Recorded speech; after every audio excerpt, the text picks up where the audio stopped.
Hello, welcome back for another video of Service Reset My Car. Today I'm going to show you I can get rid of this indicator over here, the flat tire or the tire pressure indicator on a Ford Kuga. This one comes from 2020, and after changing the tires or a flat tire, repairing a flat tire, you need to reset that, otherwise that indicator pops up on your dashboard. Before we start, I want to mention our YouTube channel, Service Reset My Car. Have a look at our channel for more than 500 other videos on how to reset different model cars. Use the commentary if you have any questions, and I'll get back to you as soon as possible.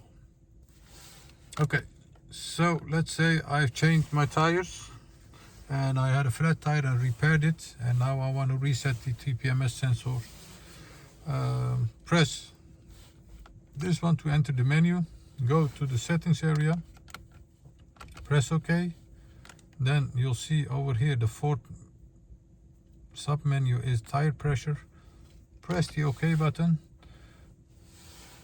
Then now it says hold OK to store. Press and hold it. Now it says tire pressure complete. The indicator won't show up anymore. So do this after repairing the tires or changing the tires. I hope this video helped you resetting this indicator, and hope to see you next time with another video. Stay safe, take care, bye bye.